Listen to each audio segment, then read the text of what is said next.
link is going to have to be confronted and revealed so that you can expose the greatest strength. And what God says this morning to you, to me, to everyone that is represented in here, is everybody's in the wilderness. I know you may not be actually walking around in the desert with the heat beating down on your face. I realize that. I realize that you may not actually be placing your feet in the sand of life. I realize that. But sir, woman, boy, girl, hear me. Your desert is the place that you continue to aimlessly go back to. It is the place that is constantly haunting you. It is the place that you have the greatest resistance. It is the place that you're unable to break free. There's a reason why every man in your life has left you. There's a reason why every woman in your life is no longer with you. Maybe you're afraid to commit to the greater good. There is a reason why. There's a reason why every job has turned you down. Maybe you are still afraid to stand up, put your shoulders back, lift your head up and tell them I'm here by God's grace and God's good. I may not be what you are, but I am what God has called me to be. Amen. And what I want you to understand, what I want you to understand is that what God has for you is so much more than what's behind you. I have watched people who have wandered around in their 20s, and their 20s have passed them by. I have watched people who have wandered around in their 30s, and their 30s have passed them by. I have watched people who have wandered around in their 40s and 50s, and both have passed them by. Here it is. Why are you still allowing the fear of your future to rob you of your presence? Why would you allow time that God has given to just be thrown on the wayside and allow the devil to steal the greatest moment that you have left? Your greatest moment is not behind you.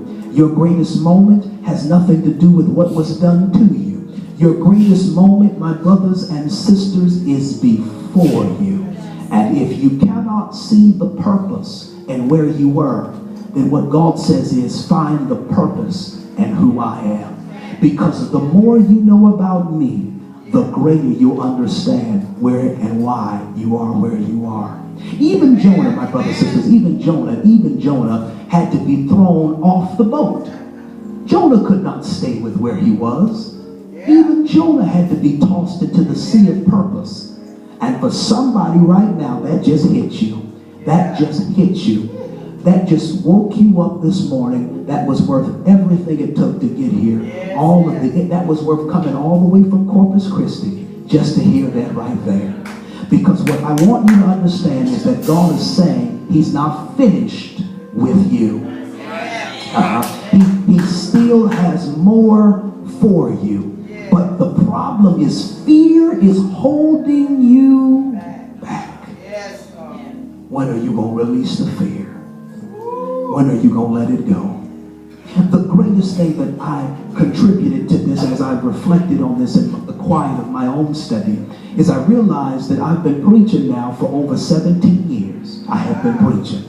I have been on the battlefield carrying the gospel of Jesus Christ. For over 17 years, this is what I've decided to do. This was my occupation. This was my job. This was my purpose. This was my command. And now, at 28 years old, I look back at my life, primarily at one particular area in life when I was 19 years old, and the Lord told me to start and plant a church. And I looked at God and told God that I was too afraid to do it. And I was content in just evangelizing in everybody's church. I was content because I was afraid of who wouldn't be with me. I was afraid of who was with me. And I was afraid of failing myself. And so I caused myself to go around in a desert in my own life. Afraid because of my own insecurity.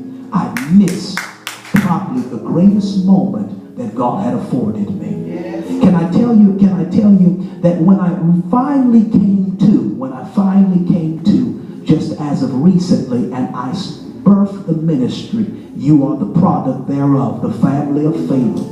When I finally decided to answer the call that God had called me to do, I found out that God is not a liar, and that God is faithful, and that God can make sense out of what nobody else can make sense out of. I found out that everything that I had told myself was a lie. Every fear that I had checked and put blatant exclamations around was a lie. And what I ultimately realized is that my own fear decapitated my purpose. What are you saying, preacher? What are you saying here? I'm so glad that God showed me that what I placed in you was going to come out of you.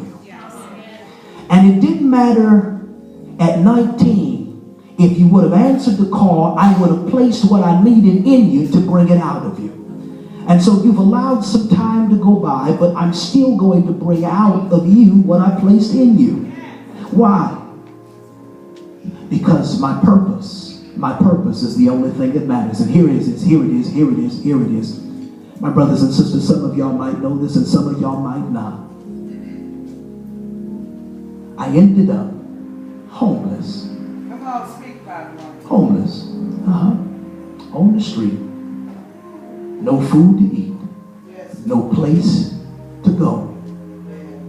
And at the lowest point in my life, when I couldn't find no purpose and no destiny, and I surely didn't hear any God, I felt peace. And while other folk around me were telling me that this is the end of your life, you might as well give up on life because it gets no better with where you are. God told me, make a record of where you are right now. Because I'm getting ready to prove that I was the same God then that I am today. Fast forward here. I go through another circumstance in life and I'm not working. I get out of the Navy and I'm not working, and I don't qualify for EBT or GR or government assistance. No food, no money coming in, no revenue. I've been applying as a U.S. veteran, a wartime veteran at that, and nothing is happening. No jobs are coming in, nobody's calling me. I'm going on interviews and submitting hundreds of resumes, and nothing is coming to me. And the only thing that I could do, Tashima, was I had to look back over the time in my life that I was homeless, and he kept me there. And then I was just convinced that if God could keep me then he can keep me now.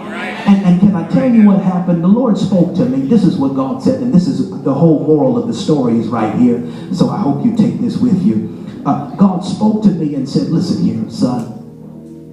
There is no shame and there is no harm in being unemployed. There is no shame and there is no harm in being unemployed. If you're going to be unemployed, then there is a responsibility that you have, and that is to employ your gift.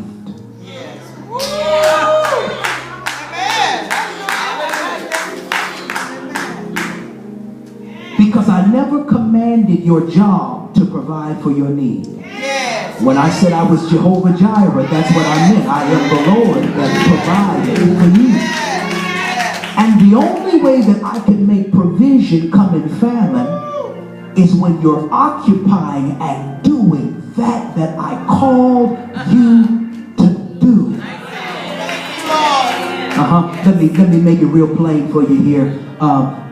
Still got a little job, ain't enough to pay my bills, really ain't. I get up and work more doing nothing for the little bit of check that I get. But can I tell you that there is one job that God has given me that I have to do. And I'm finding out that if I do it with money in the bank,